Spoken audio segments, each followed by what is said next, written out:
السلام علیکم رحمۃ اللہ، کیسے ہیں آپ؟ امید کرتی ہوں آپ خیریت سے ہوں گے۔ دعا گو ہوں اللہ تعالیٰ آپ کو خیر و عافیت سے رکھے اور آپ کے اور میرے علم میں اور زیادہ اضافہ عطا فرمائے۔ اعوذ باللہ من الشیطان الرجیم، بسم اللہ الرحمن الرحیم۔ وَاجْتَبَاكُمْ وَمَا جَعَلَ عَلَيْكُمْ فِي الدِّينِ مِنْ حَرَجٍ مِلَّةَ أَبِيكُمْ إِبْرَاهِيمَ وَسَمَّاكُمُ الْمُسْلِمِينَ۔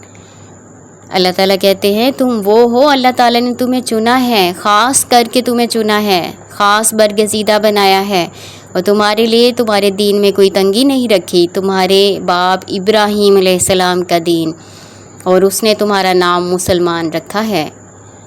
سورۃ البقرہ کی آیت میں اللہ تعالیٰ فرماتے ہیں تم بہترین امت ہو جسے لوگوں کے لیے نکالا گیا۔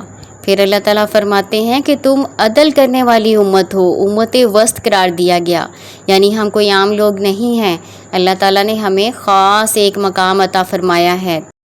چلیں آج ہم یہ جاننے کی کوشش کرتے ہیں کہ امت وسط، بہترین امت، افضل امت کا کیا مطلب ہے۔ وسط کے لغوی معنی عین درمیان والا حصہ، لیکن عربی زبان میں یہ لفظ بہترین اور افضل کے لیے بھی استعمال ہوتا ہے۔ لغوی معنی کے اعتبار سے تو ہم سمجھ سکتے ہیں کہ اس کے معنی کیا ہیں، کہ ہم اللہ تعالیٰ کے چنے ہوئے خاص بندے ہیں، ہم اللہ تعالیٰ کی چنی ہوئی خاص امت ہیں جنہوں نے اللہ تعالیٰ کے پیغام کو قیامت تک کے آنے والے لوگوں تک پہنچانا ہے، لوگوں کو برائی سے روکنا ہے اور نیکی کا حکم دینا ہے۔ اللہ تعالیٰ قرآن پاک میں ارشاد فرماتے ہیں تم بہترین امت ہو جسے لوگوں کے لیے نکالا گیا ہے، تم لوگوں کو نیکی کا حکم دیتے ہو اور برائی سے روکتے ہو، یعنی یہ ہماری فضیلت کا معیار ہے۔ ہمیں اللہ تعالیٰ نے بہترین امت اسی لیے بنایا تاکہ ہم لوگوں تک حق بات پہنچائیں، انہیں نیکی کا حکم دیں، برائی سے روکیں۔ احادیث میں اس امت کا ایک اور اہم کام اور مقصد بیان کیا گیا ہے، اور وہ ہے عدل و انصاف کے ساتھ گواہی دینا، اور اسی گواہی کے بنا پر اس امت کو امت وسط کہا گیا ہے۔ حضرت ابو سعید خدری رضی اللہ تعالیٰ عنہ سے روایت ہے کہ نبی صلی اللہ علیہ وآلہ وسلم نے یہ آیت تلاوت فرمائی، وَكَذَلِكَ جَعَلْنَاكُمْ أُمَّةً وَسَطًا، ہم نے اسی طرح تمہیں عادل امت بنایا ہے۔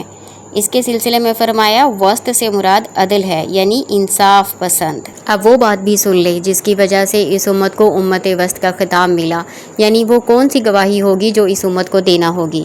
رسول اللہ صلی اللہ علیہ وآلہ وسلم نے فرمایا قیامت کے دن نوح علیہ السلام کو بلایا جائے گا، وہ عرض کریں گے لبیک و سعدیک یا رب۔ اللہ رب العزت فرمائے گا کیا تم نے میرا پیغام پہنچا دیا تھا؟ نوح علیہ السلام عرض کریں گے کہ میں نے پہنچا دیا تھا۔ پھر ان کی امت سے پوچھا جائے گا کیا انہوں نے تمہیں میرا پیغام پہنچا دیا تھا؟ تو وہ لوگ کہیں گے کہ ہمارے یہاں تو کوئی ڈرانے والا نہیں آیا۔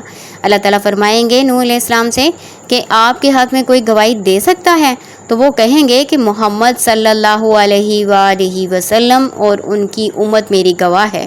چنانچہ آپ صلی اللہ علیہ وآلہ وسلم کی امت ان کے حق میں گواہی دے گی کہ انہوں نے پیغام پہنچا دیا تھا، اور رسول اللہ صلی اللہ علیہ وآلہ وسلم اپنی امت کے حق میں گواہی دیں گے کہ انہوں نے سچی گواہی دی ہے۔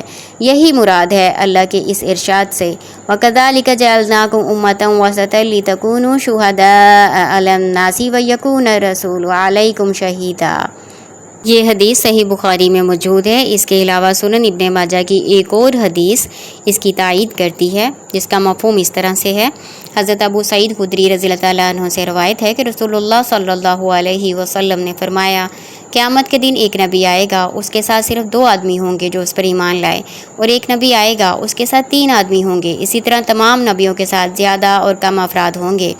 نبی سے کہا جائے گا کیا تم نے اپنی قوم کو اللہ کا پیغام پہنچا دیا تھا؟ وہ نبی فرمائیں گے ہاں۔ اس کی قوم کو بلا کر کہا جائے گا کیا اس نے تمہیں اللہ کا پیغام پہنچا دیا تھا؟ وہ کہیں گے نہیں۔ نبی سے کہا جائے گا آپ کا گواہ کون ہے؟ وہ فرمائے گا حضرت محمد صلی اللہ علیہ وآلہ وسلم اور ان کی امت محمد صلی اللہ علیہ وآلہ وسلم سے کہا جائے گا کیا اس نبی نے اپنی قوم کو اللہ کے احکام پہنچائے تھے؟ مومن کہیں گے ہاں اللہ تعالیٰ فرمائیں گے تمہیں کیا معلوم؟ مومن کہیں گے ہمارے نبی صلی اللہ علیہ وسلم نے ہمیں خبر دی تھی کہ انبیاء کرام نے اپنی امت کو اللہ کے احکامات پہنچا دیے تھے، ہم نے نبی صلی اللہ علیہ وآلہ وسلم کو سچا تسلیم کیا۔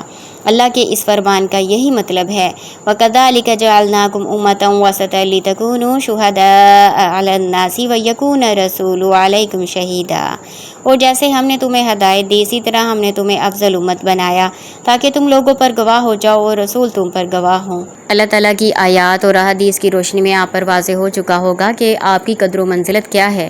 اللہ تعالیٰ کے نزدیک آپ بہت بہترین چنی ہوئی برگزیدہ امت ہیں اور آپ پر ذمہ داریاں بھی عائد ہوتی ہیں۔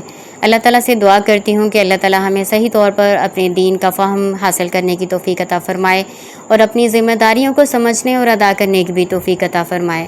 ہمارے نبی صلی اللہ علیہ وآلہ وسلم نے حجۃ الوداع کے موقع پر سب لوگوں کو گواہ بنا کے کہا تھا، گواہ رہو، کیا میں نے تمہیں اللہ کا پیغام پہنچا دیا ہے؟ 3 دفعہ آپ صلی اللہ علیہ وآلہ وسلم نے یہ الفاظ فرمائے، تو لوگوں نے گواہی دی کہ ہاں اللہ کے رسول صلی اللہ علیہ وآلہ وسلم آپ نے ہمیں اللہ کا پیغام پہنچا دیا ہے۔ تو آپ صلی اللہ علیہ وآلہ وسلم نے آسمان کی طرف انگلی اٹھا کے اللہ تعالیٰ کو بھی گواہ بنایا کہ اے اللہ تو گواہ رہنا، میں نے تیرا پیغام پہنچا دیا ہے۔ اب یہ ہماری ذمہ داری ہے کہ اس پیغام کو قیامت تک آنے والے تمام لوگوں تک پہنچائیں۔